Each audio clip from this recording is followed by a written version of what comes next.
Police స్టేషన్లలో పెట్టి విత్తనాలు వంచిన అసమర్థులు కాంగ్రెస్ పార్టీ నాయకులు. ఇవాళ ఒక్కసారి మీరు ఆలోచించాలి. తెలంగాణ ప్రభుత్వం వచ్చిన తర్వాత రైతులకు నాణ్యమైన కరెంట్ ఇవ్వడమే కాకుండా, నిరంతరంగా పగటిపూట కరెంట్ ఇవ్వడమే కాకుండా, సకాలంలో ఎరువులు విత్తనాలు బ్రహ్మాండంగా ఇస్తున్న ప్రభుత్వం తెలంగాణ ప్రభుత్వమా కాదా మీరు ఆలోచించాలి. భారతదేశానికి స్వాతంత్రం వచ్చి 70 ఏళ్ళైంది. ఈ 70 ఏళ్లలో ఈ దేశంలో 20-25 రాష్ట్రాలు ఆనాటి నుంచి ఈనాటి వరకు ఇప్పుడు 29 రాష్ట్రాలు ఉంటే, ఈ దేశంలో ఏ ప్రధానమంత్రి ఏ ముఖ్యమంత్రి చేయని ప్రకటన మొన్ననే చేసి రైతుల పాలిటి నిజమైన పక్షపాతి, మీరు వ్యవసాయం చేసుకోండి, ఎరువులు నేనిస్తా, ప్రతి ఎకరానికి 4,000 రూపాయల చొప్పున నేనిస్తా అని చెప్పి ఈరోజు రైతు పక్షపాతిగా మన ముందుకు వచ్చిన ముఖ్యమంత్రి కేసీఆర్ గారు. మీరందరికీ నేను చేసే విజ్ఞప్తి ఒకటే, రైతులు కానీ అదే రకంగా ఈరోజు వ్యవసాయం మీద ఆధారపడ్డ వ్యవసాయ కూలీలు కానీ మీ విజ్ఞప్తి మేరకు, మీ డిమాండ్ మేరకు, ఆనాడు ఎన్నికల ముందు ఇచ్చిన మాట మేరకు ప్రతి ఒక్క రైతుకి, చిన్న సన్నకారు రైతులందరికీ 1,00,000 రూపాయల వరకు పంట రుణం మాఫీ చేస్తామని చెప్పి 17,000 కోట్ల భారమైనప్పటికీ కూడా మిత్తితో సహా ప్రతి పైసా చెల్లించి ఈ దేశంలోనే అన్ని రాష్ట్రాలకు ఆదర్శంగా నిలబడ్డది మన రాష్ట్రం అని చెప్పి కూడా నేను మీకు గుర్తు చేస్తా ఉన్నా. చెప్పుకుంటూ పోతే 1-2 కాదు, ఇక్కడ మా అక్క చెల్లెళ్ళు ఇంతమంది ఉన్నారు.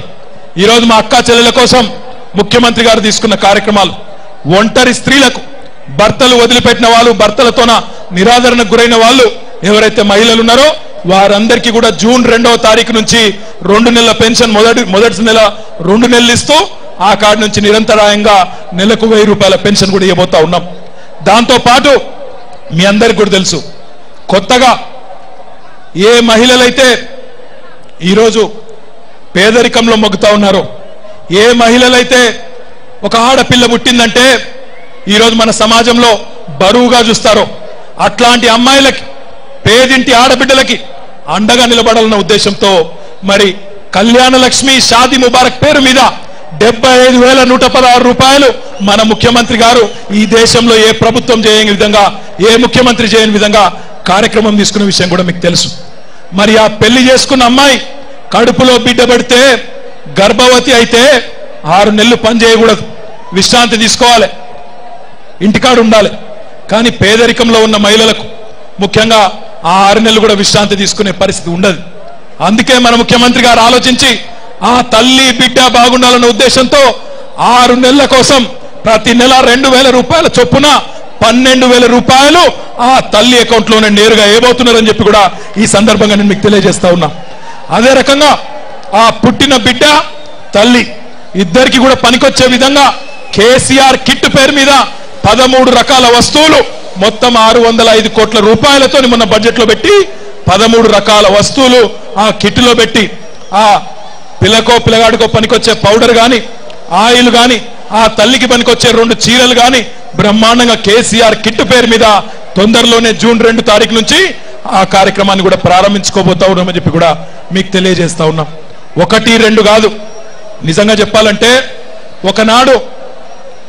ఒకనాడు సబ్సిడీలు ఇస్తేనే పేదవాళ్లకు తప్పనే రోజుల నుంచి ఇది సంక్షేమానికి స్వర్ణయుగం అనే విధంగా తెలంగాణ వస్తే గిన్ని జరుగుతాయి, ఈ వర్గం ఆ వర్గం అని కాదు, ప్రతి వర్గానికి, రైతులే గాని, మహిళలే గాని, శ్రామికులే గాని, ఉద్యోగులే గాని, ఉపాధ్యాయులే గాని ప్రతి ఒక్కరికి లాభం జరుగుతుందనే విధంగా ఈ 3 ఏళ్లలోనే ఎన్నో అపురూపమైన కార్యక్రమాలు తీసుకొని మనం ముందుకు పోతా ఉన్నాం. మనం ఇన్ని కార్యక్రమాలు చేసుకుంటూ ముందుకు పోతుంటే జీవన్ రెడ్డి గారు, కాంగ్రెస్ నాయకులు ఇంకా చాలా మంది చాలా మాట్లాడుతూ ఉన్నారు. మీరు ఆలోచించాలని కోరుతున్నా, మంచి ప్రోగ్రాం ఏం తీసుకున్నా కాంగ్రెస్ వాళ్ళకు మనసున పడతలేదు. ముఖ్యమంత్రి గారు ఎవరు అడగలేదు, మీరెవరు ధర్నాలు చేయలేదు. ముఖ్యంగా మా ఆడబిడ్డలు మీరెవరు అడగకపోయినా ఆయన ఒక నిర్ణయం తీసుకున్నారు. ఏమన్నాడు ఆయన అంటే, మా ఆడబిడ్డలు రోడ్డు మీదకి కుండ పట్టుకొని బిందె పట్టుకొని వచ్చే పరిస్థితి ఉండొద్దు, ఎట్టి పరిస్థితుల్లో మీ ఇళ్లలోనే నల్లా పెట్టి ఇంటింటికి నల్లా ద్వారా కనెక్షన్ ఇచ్చి నేను బ్రహ్మాండంగా నీళ్ళు లేకపోతే ఓట్లు కూడా అడగనన్న దమ్మున్న నాయకుడి దేశంలో మన ముఖ్యమంత్రి కేసీఆర్ తప్ప ఎవరన్నా ఉన్నారా మీరు ఆలోచించాలని కోరుతా ఉన్నా. అంతటి మంచి కార్యక్రమం మిషన్ భగీరథ, దాన్ని కమిషన్ భగీరథ అంటారు. చెరువులు తవ్వించే కార్యక్రమం. ఒకనాడు అభివృద్ధి అంటే కేవలం ఊళ్ళలో రోడ్లు వేయాలి, డాంబర్ రోడ్లు, సీసీ రోడ్లు అనే మాట. కానీ ఊరు మొత్తం బతికిచ్చే విధంగా, ఆ ఊళ్ళో ఉన్న కుల వృత్తులన్నీ బతికే విధంగా, ఊరందరికీ లాభం జరిగే విధంగా చెరువులు నింపే కార్యక్రమం, చెరువుల్లో పూడిక తీసే కార్యక్రమం, ఊరు మొత్తానికి లాభం చేసే కార్యక్రమం మిషన్